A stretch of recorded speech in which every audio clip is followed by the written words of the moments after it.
Hello friends, welcome to you in my YouTube channel A to Z knowledge. Friends, आपने NCERT पढ़ी होगी, 11th और 12th पाई होगी। जब हम एनसीईआरटी पढ़ते हैं तो उसमें कुछ इंपॉर्टेंट क्वेश्चंस होते हैं और वो क्वेश्चन आपको एनसीईआरटी एग्जाम्पलर पे दिए होते हैं। तो आज आपको हम क्लास 11th की chapter first the living word के जो क्वेश्चंस हैं एमसीक्यू फॉर्म में, उन्हें हम सॉल्व करेंगे। ये एमसीक्यू आपको कहाँ कहाँ हेल्प करेगा? ये आपका नीट में हेल्प करेगा, नेट के एग्ज़ाम में हेल्प करेगा, टीजीटी पीजीटी में हेल्प करेगा। इवन आपका कोई भी जो क्लास 11 12 के एग्ज़ाम्स होते हैं बीएससी में, एमएससी में, इन सारे एग्ज़ाम जहाँ पर बायोलॉजी के क्वेश्चंस पूछे जाते हैं और भी जितने कम्पिटिटिव एग्ज़ाम्स हैं वहाँ पर आपको ऐसे क्वेश्चंस देखने को मिल सकते हैं। तो चलिए स्टार्ट करते हैं। पहला question, as we go from species to kingdom in a taxonomic hierarchy the number of common characteristics.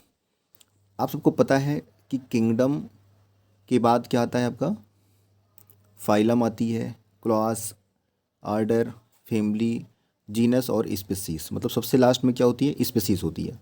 इसमें कह रहे हैं कि अगर हम स्पीसीज से किंगडम की तरफ अगर चलें, अगर हम स्पीसीज से किंगडम की तरफ मूव करते हैं तो क्या होगा उस टाइम पर? तो उसमें आपके लिए जो नंबर ऑफ कॉमन कैरेक्टर्स जो होते हैं वो डिक्रीज़ करना स्टार्ट करते हैं। नंबर ऑफ कॉमन कैरेक्टर्स क्या होते हैं? डिक्रीज़ करते हैं। चलिए सेकंड क्वेश्चन देखते हैं। Which of the following suffixes used for units of classification in plants indicates a taxonomic category of family. देखिए, आपको पता होना चाहिए फैमिली। फैमिली में अगर आपने कोई फैमिली लिखी है तो उस फैमिली के पीछे क्या लगना चाहिए, मतलब सफिक्स क्या होना चाहिए? तो सफिक्स हमेशा क्या होता है? आपका एसी होती है। क्या होती है? एसी।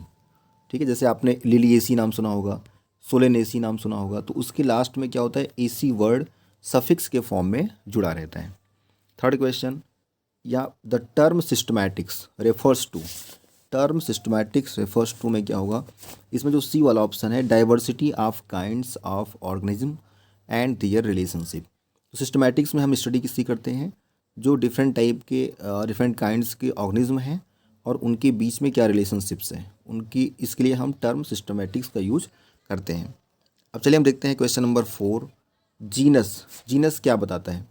पहला ऑप्शन है an individual plant or animals, B है a collection of plant or animals, group of closely related species of plants or animals. तो स्टूडेंट्स, जो जीनस होता है ये आपका बताता है कि groups of closely closely related species of plants or animals, right. अब हम आते हैं पांचवें क्वेश्चन पे। The taxonomic unit phylum in the classification of animals is equivalent to which hierarchical level in classification of plants. तो इसमें आपसे question ये कहने की कोशिश कर रहे हैं कि जैसे आपने देखा है कि फाइलम, एक फाइलम होता है और फाइलम की जैसा ही इक्विवेलेंट होता है डिवीज़न। एक वर्ड क्या होता है? डिवीज़न। तो डिवीज़न जो होता है वो आपके प्लांट के केस में हम उसे यूज करते हैं। किस केस में यूज करते हैं? प्लांट के केस में। तो ये पूछा गया था कि फाइलम का इक्विवेलेंट प्लांट में क्या कहते हैं, उसे हम तो डिवीज़न कहेंगे। अब आते हैं क्वेश्चन नंबर 6 पर। Botanical gardens and zoological parks have. तो पहला ऑप्शन है collection of endemic living species only, B है collection of exotic living species only, C है collection of endemic and exotic living species. तो यहाँ पर ये सी वाला ऑप्शन आपका बिल्कुल करेक्ट होगा, collection of endemic and exotic living species. Seventh question पे देखते हैं जरा। टैक्सोनॉमिक की is one of the taxonomic tools in the identification and classification of plants and animals. It is used in the preparation of.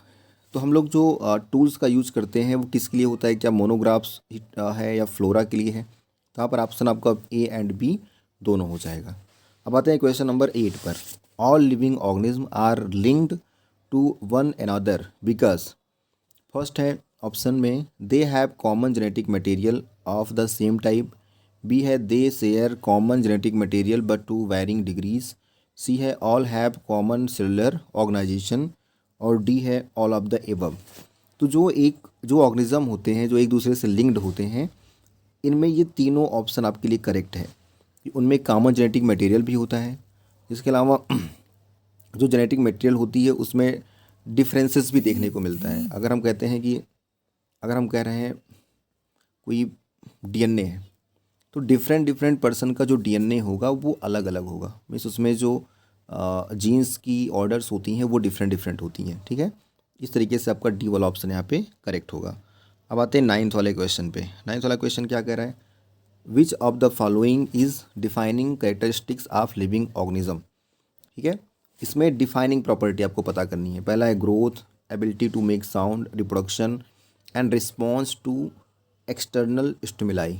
तो आपको students पता है कि रिस्पॉन्ड टू एक्सटर्नल स्टिमुलाई जो होती है वो एक डिफाइनिंग करेक्टरिस्टिक प्रॉपर्टी होती है किसी भी लिविंग ऑर्गेनिज्म का। 10th क्वेश्चन पे आते हैं। आपको करेक्ट ऑप्शन पता करना है। क्या करना है, करेक्ट ऑप्शन पता करना है। Family, kingdom, order, species and genus. चलिए देखते हैं पहले हम लोग। आपको पता है फैमिली, फैमिली के लास्ट में क्या होना चाहिए, एसी। तो आप देखते हैं एसी यहाँ पे, तो फैमिली किससे मिलेगी आकर के आपका एसी से, सोलेनेसी फैमिली है आपका। किंगडम क्या है आपका, प्लांटी। ऑर्डर क्या है, ऑर्डर के लिए लास्ट में एल्स होना चाहिए, ऑर्डर के लिए लास्ट में एल्स होना चाहिए। ऑर्डर किससे मिलेगा, पॉलीमोनियल्स। स्पीसीज क्या है, ट्यूबरोसम, ठीक है। और जीनस क्या है, सोलेनम। तो ये आपके पास ऑप्शंस हो गए। इस तरीके से आप यहाँ पर ऑप्शंस को चेक कर सकते हैं। जो आपको करेक्ट ऑप्शन मिलेगा वो मिलेगा ऑप्शन ए, ठीक है। तो ये आपका चैप्टर 1 एग्जाम्पलर क्लास 11th का हमने आपको बताया।